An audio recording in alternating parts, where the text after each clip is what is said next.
You know, in my last video, I thought I was pretty impartial to say the least. I mean, yeah, I had my biases against Marvel, but that didn't stop me from giving the first 2 episodes of Daredevil Born Again a fair and honest review. But I guess people don't like it when you criticize something they like. So let's act like true Americans and make the same mistake twice. But first, I think I should explain some things that may have been misunderstood from my last video. The first thing is that I don't think Daredevil Born Again is She-Hulk levels of bad. I just think it's a poor imitation of its predecessor. If I had to give each episode a rating on a scale of 1 to 10, the first episode would be a 5 out of 10 and the second would be a solid 4 out of 10, as it offers nothing but a poor handling of 2 important characters from the original show, a rehashed plotline that doesn't add anything new or even mildly interesting compared to what came before, and now with episode 3, it wasted a promising character by using it as a plot device for the rehashed plotline I mentioned earlier, but we can talk about that part during the review. The second thing is that even though I gave the show a lot of flack, that doesn't mean I didn't find anything good in it. I gave it props several times throughout my last review, and will continue to do so you can stop flaming my ass in the comments. I mean, good lord, I know my avatar is black and all, but this guy single-handedly made me darker with just this roast alone. The third thing was that if you like puppies and kittens, you ought to subscribe. After all, you don't hate puppies and kittens, do you? Alright, let's get into this review. The episode starts off with a recap of episodes 1 and 2 in case you didn't want to pay to watch ads on Disney+.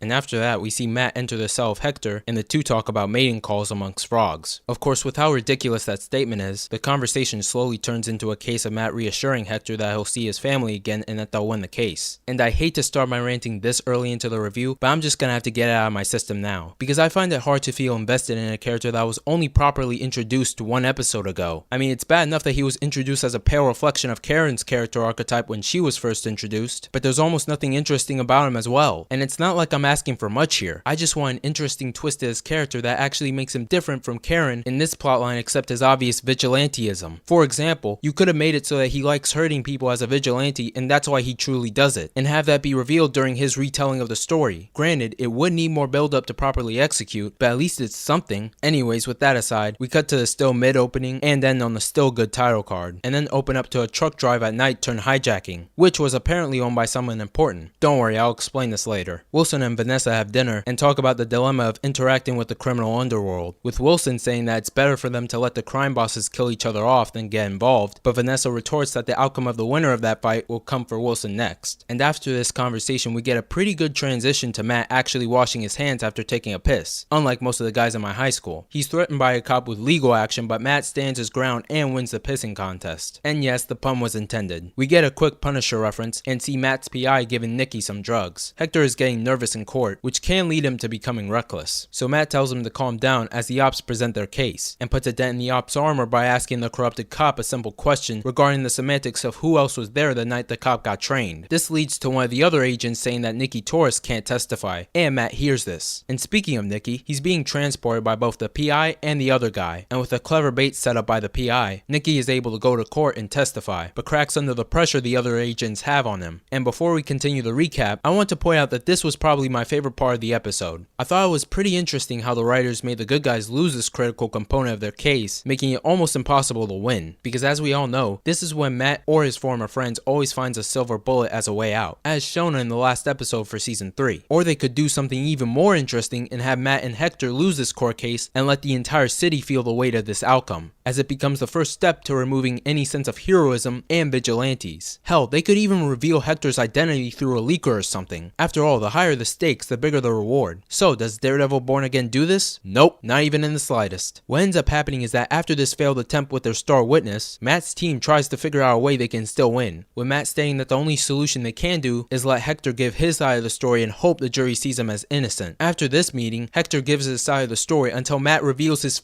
secret identity. What? Why the hell did he do this? Oh wait, I know. It's because the opposition somehow got to his star witness and forced his hand, and doubles down by saying what Hector's done as White Tiger speaks to the strength of his character. Now of course this all sounds nice and dandy until you remember that it was Matt who didn't want this to be revealed in the first place. I mean seriously, why did the writers do this? Did they think this would make Matt look smart? Because newsflash, it doesn't. It makes Matt look like a charlatan that doesn't even practice what he preaches and goes against logical reasoning in hopes of winning the case against the opposition by any means necessary. And while I haven't watched every episode of the original show, I'm pretty sure Matt doesn't even come close to doing any of this over there. In fact, he's actually quite the opposite. I know what I am doing. I'm not some kid. Then don't act like one. Both of you. I know you're just trying to do the right thing here, but we have to be smart about this. We? First rule, no more skulking around asking to get hurt. We do this, it's gonna be on our turf. The legal system. You know, that's not nearly as heroic as you might. I don't want anyone to be a hero, Karen. I want you to be safe. And I want to protect this firm and everything we're trying to build here. We know the law, we'll use it to our advantage.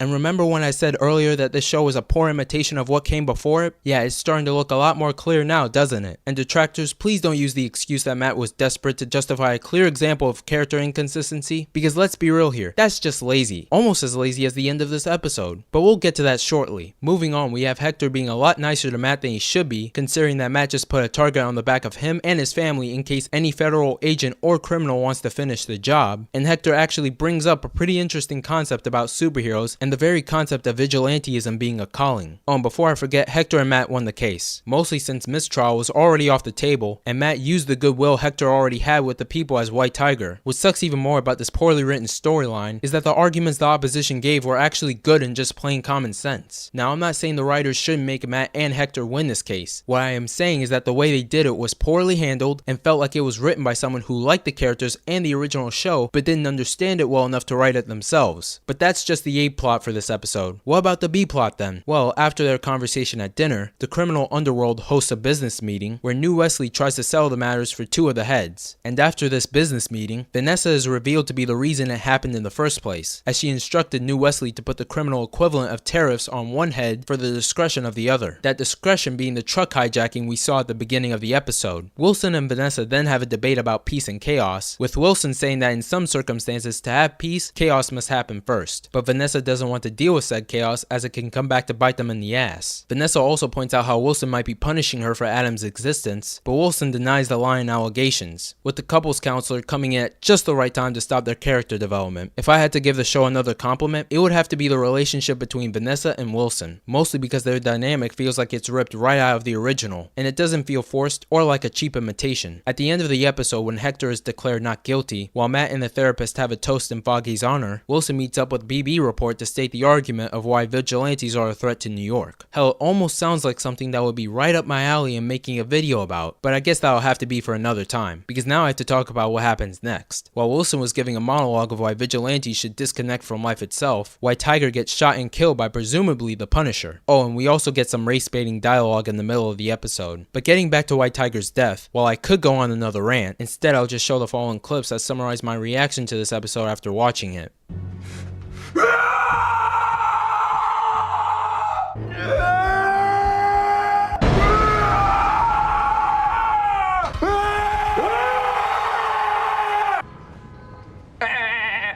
As for my final thoughts, if I wasn't fully committed to saying the show kinda sucks before, I definitely want to say that now. We're only 3 episodes in out of a 9 episode show, and already the writers have given us a poorly written and executed reflection of the original. Keep in mind, we've gotten a poorly handled departure for 2 important characters from the original, a repeated plotline that isn't even half as interesting or clever as the original, a very clear display of character inconsistency, and a character that was only meant to be a plot device for the same repeated storyline I mentioned earlier. And by the way, this character wasn't even utilized to the fullest extent like other plot device characters in the original show, so they literally wasted him just so that they could introduce the third reason why you'd even watch the show in the first place. Overall, I give this episode a solid 3 out of 10 for being such a freaking disappointment, and if you're gonna disagree with me on this take, at least come up with an argument before you flame me in the comments like these two. Now before I end this video, I think it's important that if I still have your attention, that I introduce you to the sponsor of this video, which is my Patreon, which is only $3 by the way. Since I'm feeling almost as lazy as Amazon when it comes to budgeting animators for Invincible, I'll just list the benefits right here on screen and tell you to go subscribe to it, even though I know you probably won't. Real quick, if y'all enjoyed this video, please be sure to like and subscribe so I can flex on the hoes and the haters. Also, follow my socials so that you'll know when I post a new video. And if you really enjoy my content, then consider checking out my Patreon, where I give weekly behind the scene updates, as well as an archive for all my videos. You can also get your name featured on the end credits, as well as early access to the first 2 minutes of all my videos, which also include this one. Oh, and before I forget, you also get access to exclusive videos that are going to be Patreon only. Think of it like the last episode for SpongeBob if it was behind a paywall. Thanks for watching, and I'll see you next week.